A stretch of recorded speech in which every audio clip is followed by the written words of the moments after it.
That may be the greatest catch I've ever seen in my life.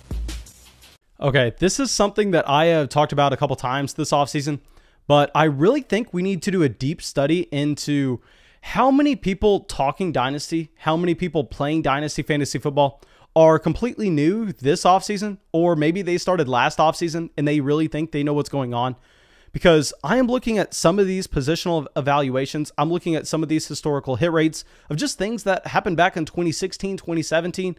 And my God, some decisions are very off here, and it's almost consensus, and they're just wrong, in my opinion. And I know I'm wrong all the time, and that's why I want y'all to always utilize that comment section. Go down there, let me know why I'm wrong. But here, I'm confident. Jamar Chase is being way overdrafted in drafts right now.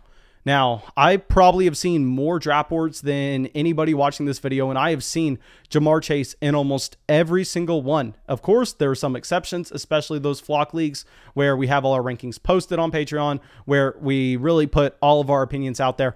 But Jamar Chase in a lot of these is going ahead of both Travis Etienne and Kyle Pitts.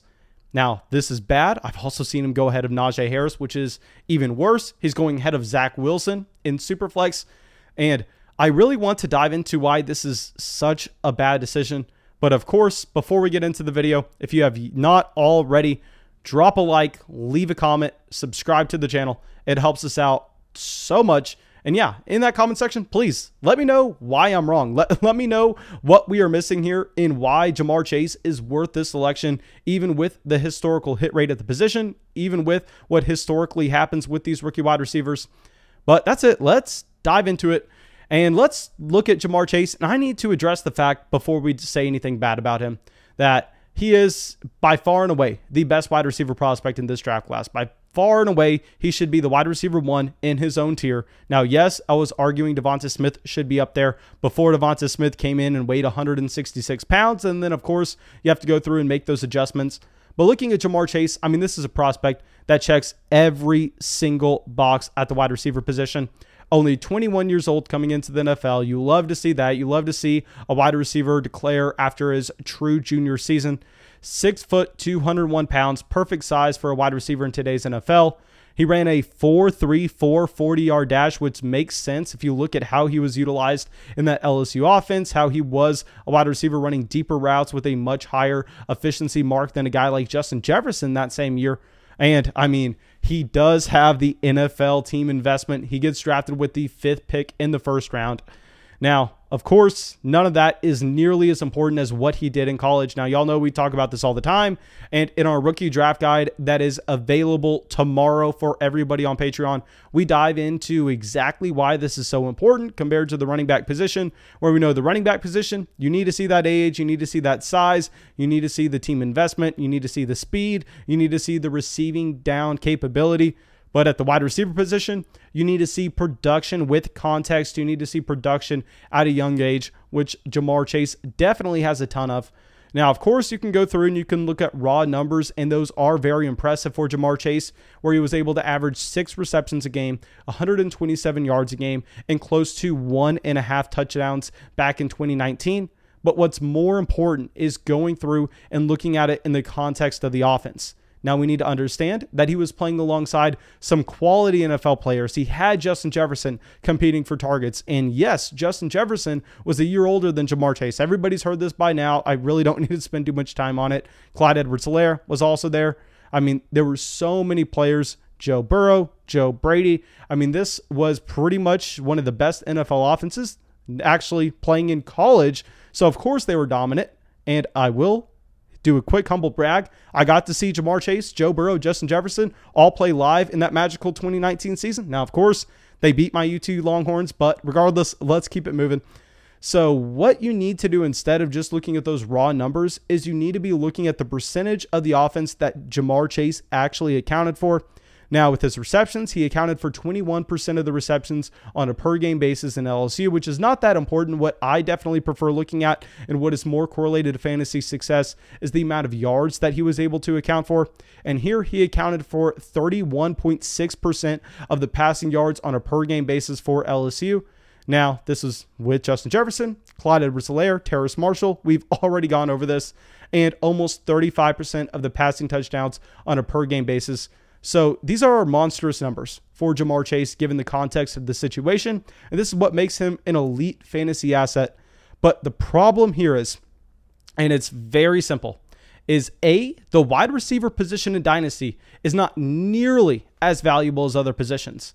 Now, yes, if you're talking 2014, way back in 2014, if you're new to Dynasty, if you jumped into a Dynasty startup, what you were going to find is you were going to find 11 out of the 12 teams, they were going wide receiver, wide receiver, wide receiver, wide receiver, wide receiver, wide receiver. And I was one of those guys. I mean, I was following the crowd. I was drafting a wide receiver. I will say Dynasty players are significantly sharper now than they ever have been. So we need to point that out. And because of that, and because the wide receiver position has become so devalued in fantasy, given the fact that more teams now than ever, I mean, especially compared to back in 2014, 2015, there have been countless studies by people that are way smarter than me doing this. I am just someone that has a monkey brain, but at least I can read someone else's studies and I can understand what's going on with how teams are deploying these wide receiver groups.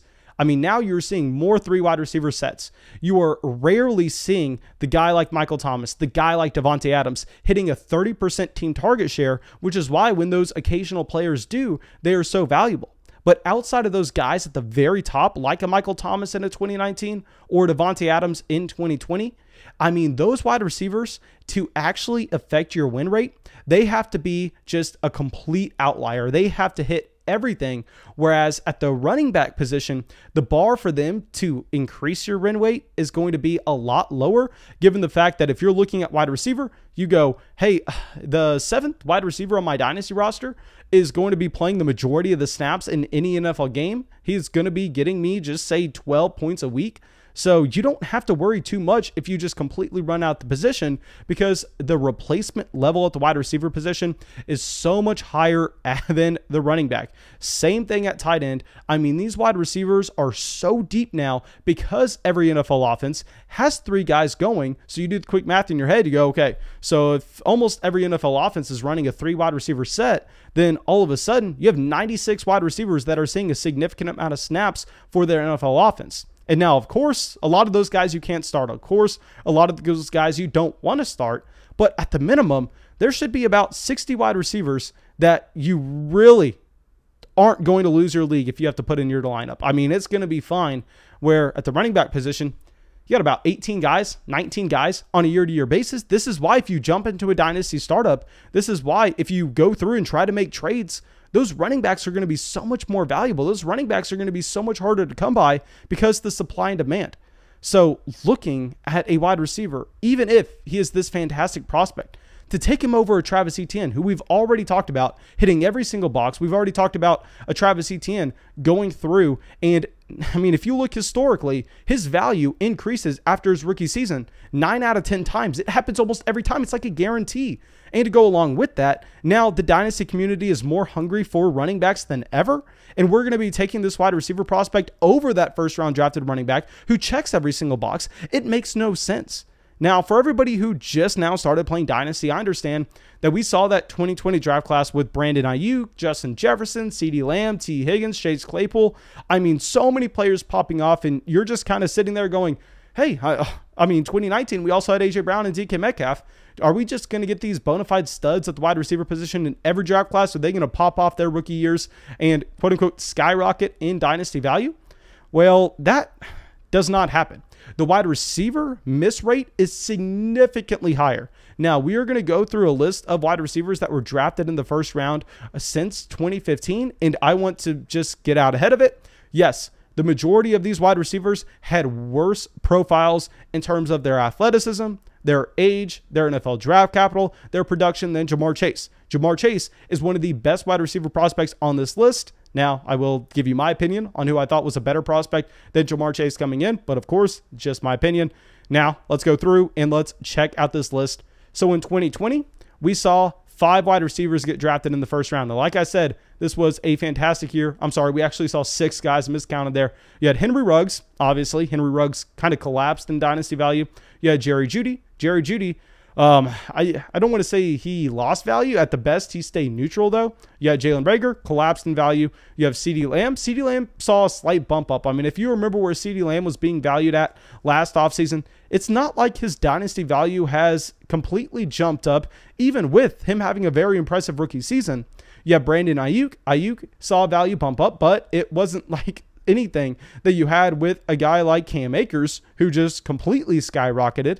And you also have Justin Jefferson. Now, that's the one guy that you can clearly point to and you can go, hey, this player's worth 3x than whatever you paid for him in last year's rookie draft. Now, in 2019, you have Hollywood Brown. You also have N'Keal Harry, both guys that lost a decent amount of value after their rookie seasons, both guys that really have not bounced back since. 2018, you have DJ Moore and Calvin Ridley. Both players gain value after their rookie years. But like I said, it's not like what you saw with Cam Akers. It's not like what you see with these bell cow running backs that come in, produce right away, and then you get that guaranteed bump up, even when rookie wide receivers have good seasons. I mean, you're not seeing the drastic rise in 2017. Corey Davis, Mike Williams, John Ross, all first-round wide receivers, all drafted in the top 10. Now, Corey Davis was the only wide receiver prospect that has a comparable profile to Jamar Chase. I mean, Mike Williams, John Ross kind of reaches in the top 10 if you look back at their actual profiles. 2016, Corey Coleman, Will Fuller, Josh Doxson, Laquan Treadwell, every single rookie wide receiver lost value after their rookie year. 2015, Amari Cooper, a significantly better prospect than Jamar Chase. And if anybody wants to argue with me on that, you simply do not remember 2015, that offseason, with how Amari Cooper checked every single box. Kevin White, Devontae Parker, Nelson Aguilar, Rashad Perriman, Philip Dorsett. Now, those were all the first-round drafted wide receivers over the past 5 years. Now, yes, like I said, Jamar Chase does have a better profile than a lot of them. But what I want to point out here is how much higher the bust rate is for these rookie wide receivers compared to those running backs that check every single box. I mean, we did the same exercise with Travis Etienne, showing y'all the dynasty value from a 3-down rookie running back taken in the first round from his rookie season to his sophomore year. And across the board, if you check the boxes like a Travis Etienne does, you see that value rise. And now at the quarterback position, this is also something I want to point out with a player like Zach Wilson, because a lot of people don't really know why we are advising some teams to say take Zach Wilson over Jamar Chase in their rookie drafts. I mean, his value is so insulated that if he has an impressive rookie season, I mean, all of a sudden he turns into Justin Herbert. All of a sudden he goes from being a player that you're getting, just say, at the 108 in your dynasty rookie draft, and Zach Wilson jumps up to being a second-round startup pick. Now, if he has a bad year, what is he? Tua Tagovailoa? He's still a quarterback that is so insulated with his value because we know that he has the job security through the first 4 years of his NFL career.